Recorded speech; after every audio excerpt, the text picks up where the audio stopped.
250-300 درہم کا ایک جوڑا آتا تھا شام اور دیگر علاقوں سے۔ جب یہ حق کی دعوت قبول کی ہے، گھر والوں نے برہنہ کر کے، بالکل برہنہ کر کے نکال دیا ہے۔ مصعب نے گھر سے نکلنا، یہ شہزادوں والی زندگی چھوڑنا قبول کر لیا، لیکن صبر کرتے رہے، اللہ کی اس دعوت کو، اللہ کے رسول صلی اللہ علیہ وسلم کی اس دعوت کو نہ چھوڑا۔ وہیں بلال نظر آتے رضی اللہ عنہ۔ عزیزان گرامی، میرے لیے آپ کے سامنے ان باتوں کو بیان کرنا بھی آسان، شاید آپ کے لیے سننا بھی بہت آسان ہو، لیکن غور کیجئے، عرب کا صحرا ہے، تپتی ہوئی ریت ہے، اور ننگے بدن بلال کو لٹایا جاتا ہے، شدید دھوپ میں، شدید گرمی میں، اور ان کے سینے پر بھاری پتھر رکھ دیا جاتا ہے، اور ان کو کلمہ کفر کہنے پر، کلمہ شرک کہنے پر مجبور کیا جاتا ہے۔ اس کو ویژوائز تو کیجئے، تصور تو کیجئے، اور بلال کی جان جاتی ہے، لیکن بلال کی زبان پر ایک ہی لفظ آتا ہے، احد احد احد احد احد احد، ایک اکیلا تنہا اللہ، اس کے ساتھ کوئی نہیں۔ اللہ وہ بلال والا جذبہ، اس کا کچھ حصہ ہمیں بھی عطا فرمائے رضی اللہ تعالی عنہ۔ اسی طرح آل یاسر ہیں، حضرت سمیہ جس گھرانے کی خاتون ہیں، پہلی خاتون جو شہید ہوئیں اللہ کے نبی صلی اللہ علیہ وسلم کی شریعت کی راہ میں، یعنی اس حق کی دعوت کے دوران، وہ سمیہ رضی اللہ عنہا، جن کو اس کلمہ حق کے قبول کرنے کے نتیجے میں نیزہ مار کے ابو جہل بدبخت نے شہید کیا۔ انہی کے شوہر یاسر ہے رضی اللہ عنہ، بے دردی کے ساتھ شہید کر دیے گئے۔ بڑے المناک ان کی شہادت کا معاملہ ہوا، اور جب ان پر ظلم و ستم ہوتا تھا، اللہ کے نبی گزرتے تھے صلی اللہ علیہ وسلم، ابھی جنگ کی اجازت نہیں تھی، صبر کا حکم تھا۔ آپ کہتے تھے اصبروا آل یاسر، اصبروا آل یاسر، اے یاسر کے گھر والوں صبر کرو، فإن موعدکم الجنہ، اے یاسر کے گھر والوں صبر کرو، بے شک تمہارے لیے جنت کا وعدہ ہے۔ کیا یقین ہوگا سمیہ کا، کیا یقین ہوگا یاسر کا رضی اللہ عنہما، جنت دیکھی نہ تھی لیکن یقین تھا محمد کریم صلی اللہ علیہ وسلم کی بات پر، جان دے دی لیکن حق کو چھوڑنا گوارا نہ کیا۔ انہی دونوں کے بیٹے تھے عمار رضی اللہ عنہ، جنہیں رسیاں باندھ کر ستونوں سے ظلم کیا جاتا تھا اور حق کی راہ سے روکنے کی کوشش کی جاتی تھی۔ کہیں کنیزیں تھیں، معصوم بھی، مظلوم بھی، جنہیں زنجیروں سے باندھا جاتا تھا، اس سے کہ اس زمانے میں غلام کی کنیز کی کوئی حیثیت نہ تھی، جو سلوک کرتا ان کے ساتھ ان کا مالک کوئی کچھ کہنے والا نہ تھا۔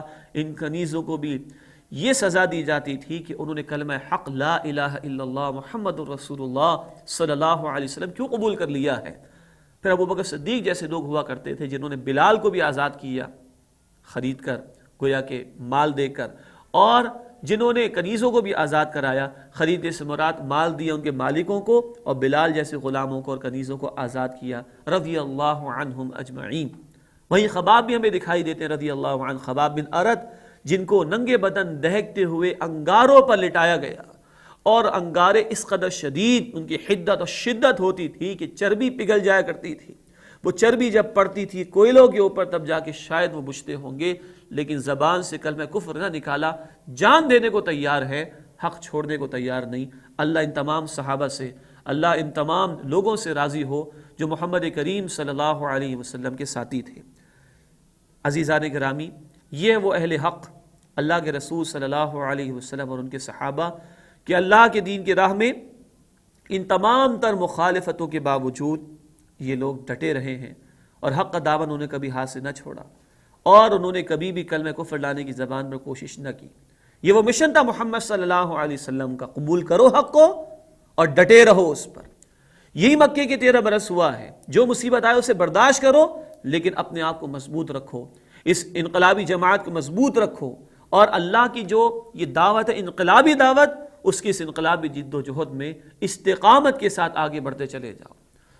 معاملہ اور آگے بڑھتا ہے، جب یہ ظلم و ستم اپنی انتہا کو پہنچتا ہے تو اللہ کے نبی صلی اللہ علیہ وسلم اجازت دیتے ہیں، تلقین کرتے ہیں بعض صحابہ کو کہ وہ حبشہ کی طرف ہجرت کر جائیں۔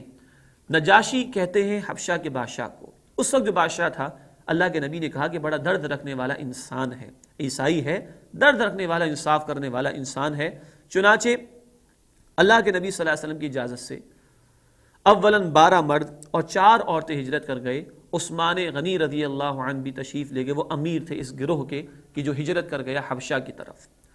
یہ چند لوگ تو راتوں رات چلے گئے، ان کے جانے کے بعد اور ظلم و ستم میں اضافہ ہو گیا مشرکین مکہ کے کہ اس طرح یہ لوگ نکل گئے تو پتہ نہیں کہاں کہاں تک یہ دعوت پہنچ جائے گی، کہاں کہاں سے مخالفتیں ہماری شروع ہو جائیں گی۔ چنانچہ اس ظلم و ستم میں اور اضافہ در اضافہ ہوتا چلا گیا۔ نتیجتاً پھر اللہ کے نبی صلی اللہ علیہ وسلم نے اجازت دی اور دوسری مرتبہ حبشہ کی طرف ہجرت ہوئی ہے۔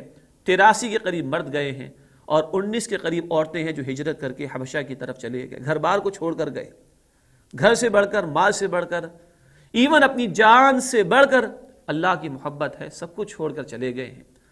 نجاشی کے دربار میں قریش کے لوگ بھی پہنچتے ہیں، کچھ تحفے تحائف دے کر اس کا دل جیتنے کی کوشش کرتے ہیں اور کہتے ہیں یہ ہمارے باغی لوگ تمہارے آ گئے ہیں، تم انہیں ہمارے حوالے کر دو۔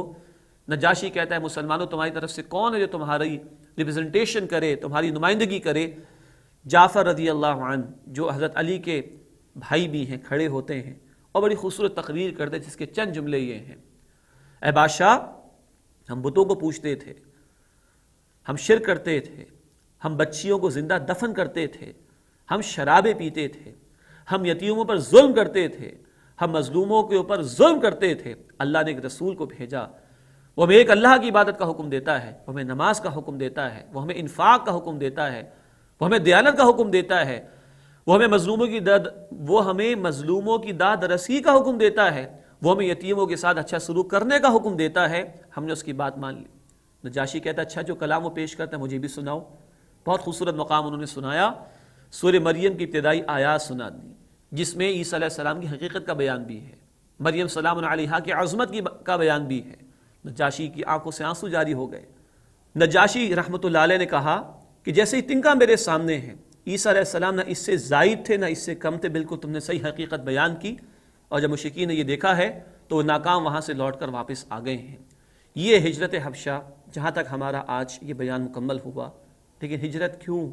اللہ کی دین کی خاطر، گھر بار کو بھی چھوڑنے کے لیے تیار رہنا، کیونکہ اللہ پر ایمان کا تقاضا یہ ہے کہ سب کچھ اس کے لیے لٹا دیا جائے، جیسا کہ قرآن ہمیں کہتا ہے سورہ انعام آیت نمبر 162 میں، قل اے نبی فرما دیجیے صلی اللہ علیہ وسلم، ان صلاتی ونسکی ومحیایا ومماتی للہ رب العالمین، بے شک میری نماز، میری قربانی، میرا جینا، میرا مرنا اللہ کے لیے جو تمام جہان والوں کا رب ہے۔ عزیزان گرامی، کیا آج ہم تیار ہیں؟ آج بھی قرآن ہمارے ساتھ موجود ہے، آج بھی اللہ کے رسول صلی اللہ علیہ وسلم کی سیرت ہمارے سامنے موجود ہے، آج بھی اللہ کے رسول کے صحابہ کے یہ واقعات اور حالات چند میں نے آپ کے سامنے عرض کیے موجود ہیں۔ مطالبہ آج بھی وہی ہے، خود اللہ کی دعوت قبول کرو، مشکلات آئیں برداشت کرو، اسی کو دوسروں تک پہنچانے کی کوشش کرو، یہاں تک کہ جان کا بھی خطرہ ہو تو ڈٹے رہو، گھر بار کو چھوڑنے کے لیے بھی آمادہ رہو، کسی بھی مخالفت کی پرواہ نہ کرو۔ کیا ہم تیار ہیں؟ اللہ ہمیں سوچنے کی اور عمل کرنے کی توفیق عطا فرمائے۔ وآخر دعوانا ان الحمد للہ رب العالمین۔